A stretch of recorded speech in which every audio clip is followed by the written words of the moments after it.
West Penwith is a unique and ancient landscape lying right at the very tip of the UK. This iconic area of Cornwall is home to moorlands, meadows, rugged coastlines, ancient sites and communities of wildlife and people.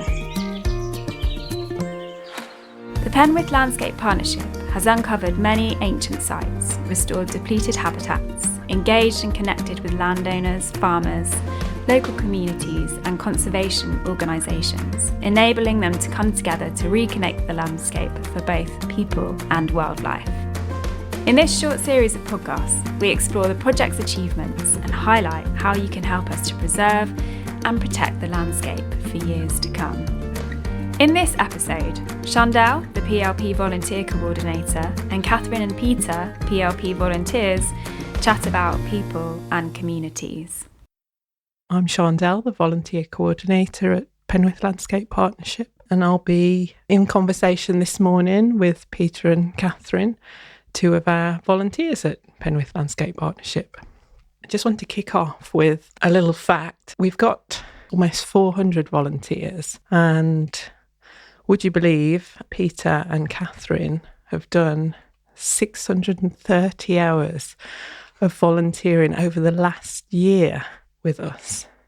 Wow. I'm impressed. Yeah, yes, I am. And you've done far more than me. It's pretty incredible. This is why my muscles ache, isn't it? Yes. Well, it is addictive after all. As I've said many times, I'm a city girl. This has all been a new experience for me. No longer a city girl. No, and that when I came to live in West Cornwall, nearly 3 years ago, I'd thought I'd probably be working in an art gallery, something like that, as a volunteer.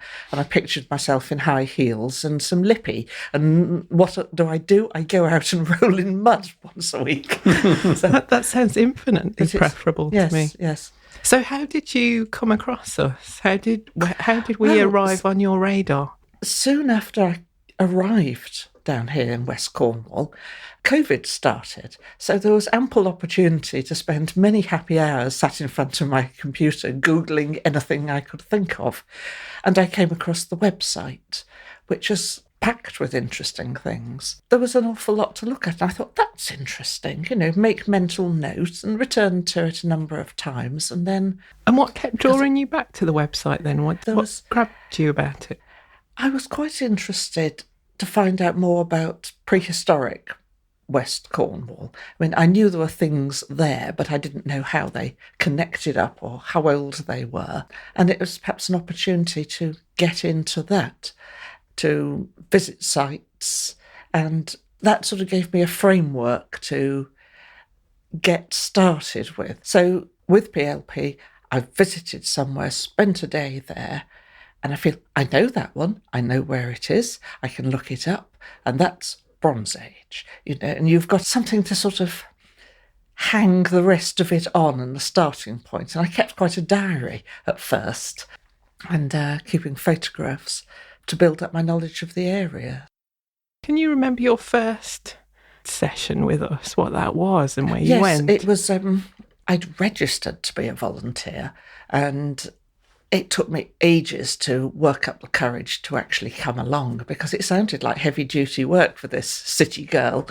And I thought, well, if they've got limited numbers allowed to join in at that point, I thought, well, me, I'd be sort of wasting a space. And then something came up on the outskirts of St Just, and that was my first experience of hedging in April 2021, I think. And that was a little bit more heavy duty as well. The first thing you did, doing a bit of hedging. I suppose so. I mean, I've found my role within hedge repairs now, haven't I? Yes, she's a stone grader. Oh, tell us more about stone grading. Well, Cornish hedges are basically two stone walls running in parallel that lean into each other at the top, and the space between them is filled with soil. The bottommost stones are the very, very big ones, quite beyond my ability to have anything to do with. But Peter, I'm sure, will tell you some more about that in a minute, moving the very big ones at the bottom. And then we go up smaller and smaller as you go up the hedge. So a useful thing is to grade all the big pile of stones you've got and set them out in order and rows, which means the people who are actually slotting them into place, instead of rummaging through a huge pile, can look in the right parts. But we have all sorts of laughs during that, We play at sort of shopkeepers over it, I've got a nice one like that put aside for you over here, sir. There's a lot of laughter and silly business. Let's bring Peter in. Just to take you back a little bit as well, I know your first volunteering story, which would be lovely to share, because it was a bit of a false start. But how did you come across us? How did you find us? I think I started in December 2018. December's a pretty daft month to choose, really, to start anything but outdoors. But I did, and I walked into the office there with the dog and rabbit, and signed up there and then. And I think that same week almost, they said, there's next Wednesday, next Thursday, there's the first one you can go on. And stupidly, I went on it, and it was pouring with rain when I left the house. My wife drove me up to near Tregeseal Stone Circle and dumped me, and nobody was there. And it hadn't occurred to me before I left the house that maybe it would be cancelled if the weather was bad. It just hadn't crossed my mind.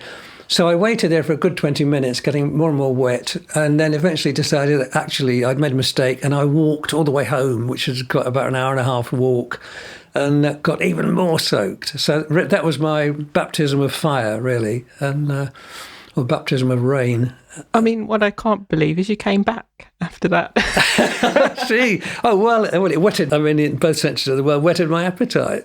It's such a wonderful place, the Stone Circle. Now, I remember the following week, or maybe 2 weeks later, we did go and do the job that we should have been doing the day I got soaked. And it's such a wonderful place. There's something special, I think, about that particular Stone Circle. There's plenty of them, but that has a kind of remoteness to it. It's a magical place. So the idea of actually working in this place was really quite something for me. Can you expand a little bit by what you mean by working? What were you doing on the site? In that particular instance, it's what we do a lot of, clearing bracken, brambles, gorse from around all sorts of settlements and roundhouses and standing stones. You don't realise until you do it that if nobody does it, they just disappear. Lots of places we've been to, you can arrive on site and there's nothing there. It's all you can see is a sea of brambles and bracken. And it's only when you begin to clear it, you realise underneath all this are standing stones and traces of houses and all sorts of bits and pieces.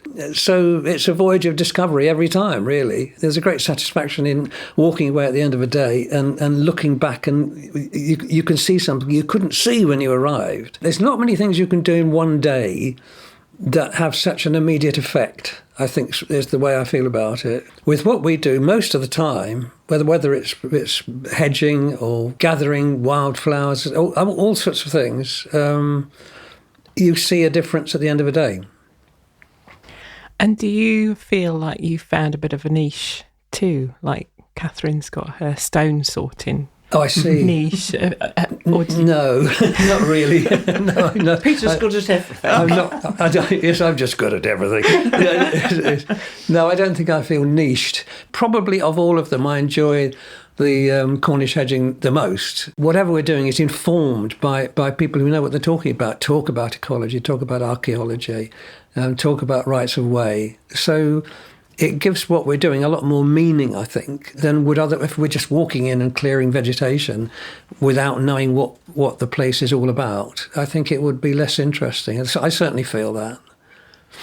Yeah, I think that's a really key part of what we do, that we've got an archaeologist, we've got a rights of way and access expert, we've got a farming expert. So it's lovely to be able to bring all of those into the mix and for you to get more of an insight from each of those people. It's been fascinating that meeting those different people. Yes, it's brought so much more to it than if I was just with the volunteer group with a scythe one day.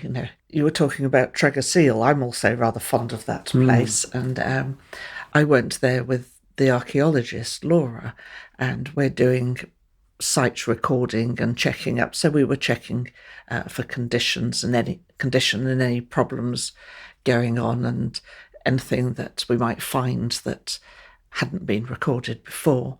But the Tregeseal visit sparked off a lot of ideas for me. Well, like Peter, I'm also a craftsperson who makes things, and I make ceramic sculpture. It sparked off a lot of ideas, and particularly the holed stones, the stones with holes in. And I've made a series of sculptures based on the idea of those. Yeah, so it inspired your creativity in that field. Yes. So you both mentioned Tregeseal. It's interesting that that's come up for both of you as a beautiful spot. Are there any other interesting place? Can you put your finger on? You were saying it's remote. Yeah, it is right on the edge of the moor. Well. By contrast, Boscawen-ûn circle is immaculately neat and well organised, as it were, but there's not a great deal of atmosphere for me. It's too tidy. Whereas Tregeseal, it feels remote. It's not all that remote, but it's believe me, having walked it, it's quite a walk from St Just. I don't know. It's one of these places that just for me has an atmosphere that other places don't have. The one other that I do enjoy is Goldherring. I'm a retired artist blacksmith, and I actually found a forge.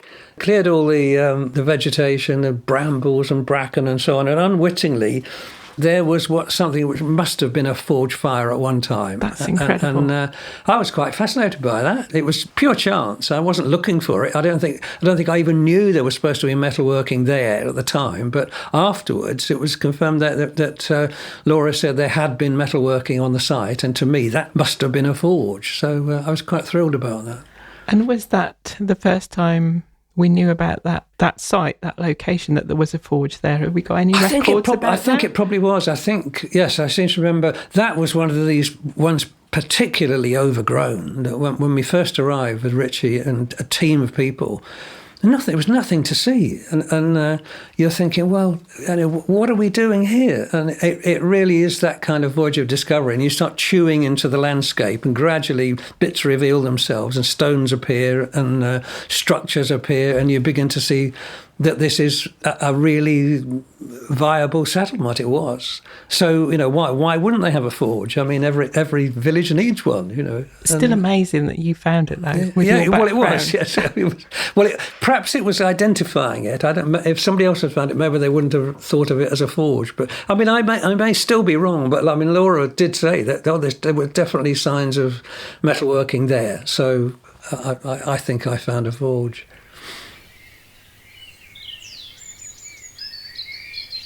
I think it's amazing the impact of the landscape. It definitely has. Something it's very special. Atmospheric, yes, definitely. And obviously the artists have flocked here for the light. I'm just wondering if there are any other impacts that you felt working with us or Penwith has had upon you. I've become more comfortable with the countryside. And maybe reconnected you. Yes. Yes, sort of added to interests in that way. And Peter, how about you? Any other impacts? Because you've been here a little bit longer, haven't you? Yes. We came here in 2015, and it was coming back to where we met, actually. I live about 300 yards away from the youth hostel where I met my wife years and years and years ago. So we knew the area very well, just around St Just. Further afield, I knew very little of. So that's, again, where the PLP has expanded my horizons, albeit only for a few miles. But it was going to be a last big adventure, and it was a last big adventure. Then, unfortunately, my wife died. But we had a great 5 years here. So there's an element of sort of coming back to a place we knew well years and years ago in different circumstances. And learning more about it. So, but it's always had that kind of magic. Penwith itself is Cornwall, as far as I'm concerned, and I can see why there's a sort of, I don't know, maverick kind of independence in a place like St Just, for example, where you never see a policeman. They do the most outrageous things from time to time, stopping the traffic to run soapbox carts through the streets, and all sorts of games they play, and it has got that kind of fierce independence, and it goes back too to the sort of mining heritage. It's in the air. There's a kind of mining DNA floating about. I don't know. There is something about the mining and the ancient history as well that gives the place a very particular flavour. Yeah, I think you're right. It's that it's the end of the land as well. It's the very end of the peninsula, and it's got that kind of pioneering, wilder feel to it. I mean, even the landscape when you come down to Penzance and see Mounts Bay, and it's very green and quite lush. And then as you're going on the road to St Just and you come over the hill and down, and the whole landscape just turns into a kind of wilder, more dramatic moorland with the mining heritage. Even that difference within Penwith, I think, that you just feel as you come through the landscape. Yeah, it still feels remote, and it's hard to imagine what it must have been like, even going back just 100 years, how much more remote it must have felt. And it still feels embodied within the landscape. You can sort of still feel that wildness, I think. It just has a special feeling. There is nowhere else like it, and it's hard to put a finger on quite what the character is that I find so intriguing. But it's a mixture of a lot of those kind of historic things and the ancient history that we've talked about. I can't think of another place where you could just walk into a stone circle. I mean, almost within walking distance, there are 3 stone circles within, say, 3 miles of my house. And none of them are entry by ticket. I mean, there they are. You just walk in and out and have a look and walk away again. And that's something very special about that. And there's something quite unusual. Having it just as a part of the landscape, I think it makes a big difference somehow. The web of the landscape is hundreds of ancient relics, hundreds of them, many more than I think in many other counties. Yeah, I think Laura will probably touch on this more in her podcast, but when you look at the map of archaeological sites, it's just an absolute mass of red dots. It's just stuff absolutely everywhere. It's quite unbelievable. If those listening get a chance to take a look at a map of Penwith and all the different sites, it's absolutely full. I mean, my understanding is the geology is different as well in Penwith to the rest of Cornwall. So there is that change as well, that geological. It's the granite. Yeah. It's been amazing being out on these sites. And you stand there and you turn through almost 360 degrees and you can see the horizon, you can see the sea, and there's one vague little bit going off into the mist that you think, London's up there. And that you can't even imagine London, really, when you stood there. But really having come to the end, or some people say, the beginning, as we should perhaps see it according to some of the historians, because that's where peoples first arrived, having come up from what is now France and Spain, and spotted the Isles of Scilly, and came on to Cornwall and traded for tin and that sort of thing. But it's the beginning, not the end. Yeah, it's interesting as well, you're saying about imagining London over in that direction in the distance. I mean, there are certain spots you can stand in, and aside for a few telegraph poles, you can imagine that 100 years earlier, 200 years earlier, they wouldn't have looked that different, because we've got that ancient patchwork of fields and field systems and Cornish hedges that have been in constant use for hundreds and hundreds of years. Older than the pyramids. Older than the pyramids. I mean, I couldn't believe that when I first heard it, but Laura assures me that is correct. A lot of the Cornish hedges are older than the pyramids, and that they were built to keep the cattle in, and they're still doing that job. And it's quite remarkable. Probably more useful than the pyramids. Well, you could say that. Indeed, yes, this is absolutely true. And there's something extraordinary about that. But I think it's all connected in the sense that the relics are still there because it was just too difficult to clear them. And how well made they were as well. I mean, I know we've done a lot of hedge repairs over the last few years, but again, incredible that those structures were put there and had a robustness to them. That, you know, we've had to do repairs, but that whole patchwork is still there. Everything didn't just fall apart after 5 minutes. Yeah. No, I think it says a lot for the civil engineering of a hedge, that it'll withstand centuries of movement and rain and, I don't know, the occasional earthquake even. And the stones are not rigidly held like brickwork, so they don't crack.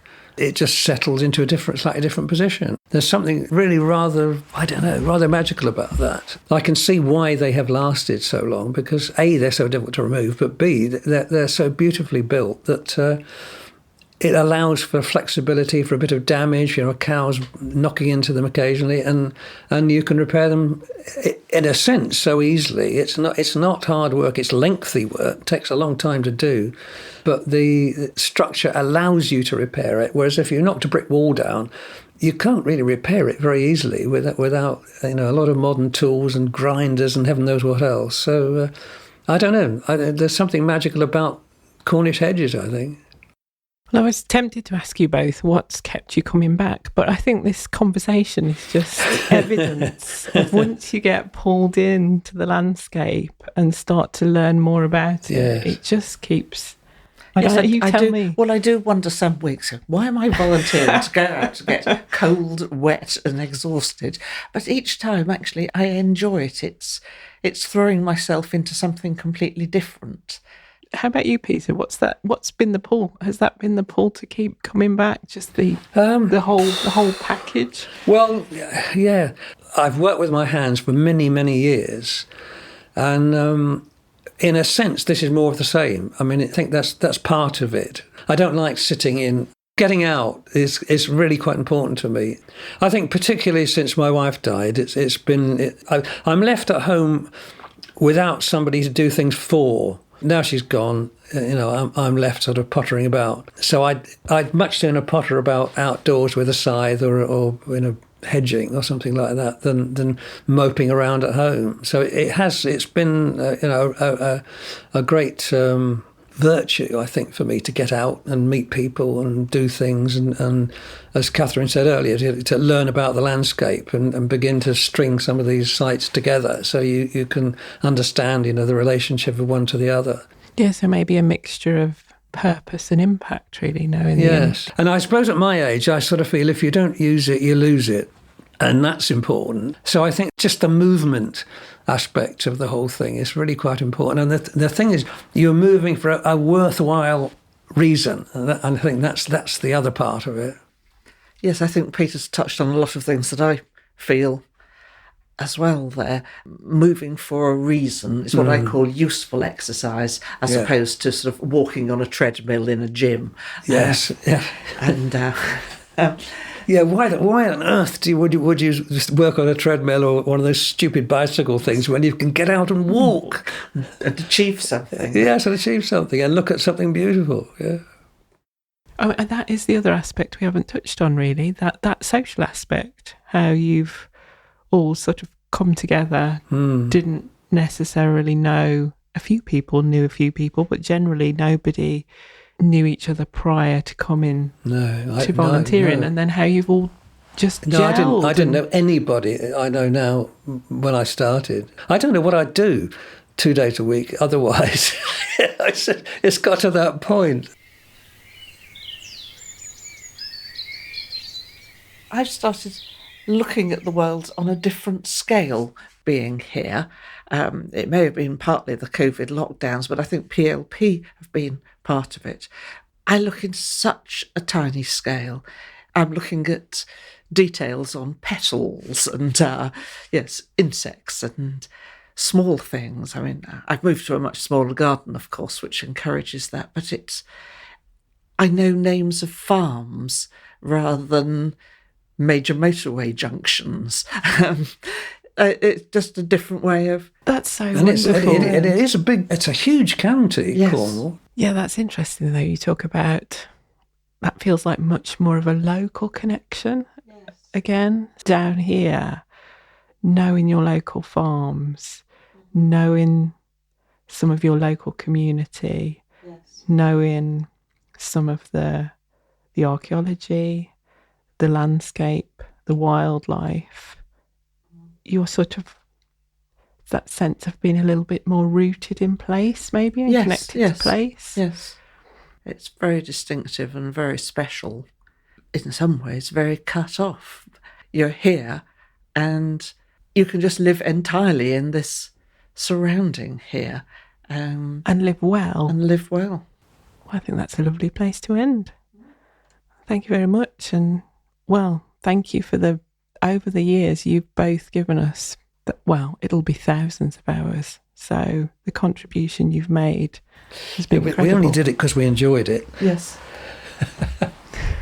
It's opened up a whole new world, really. Well, on that note, come and join us for the last Yes. the last 6 or 7 months of the project. Go onto the website. You just register there. There's a online form, and that's how you join us. And you don't have to commit to a certain number of hours or a certain number of days. Just whenever you see something that you like, takes your fancy, come out and find out what it's all about. Thanks to Chandelle, Katharine and Peter.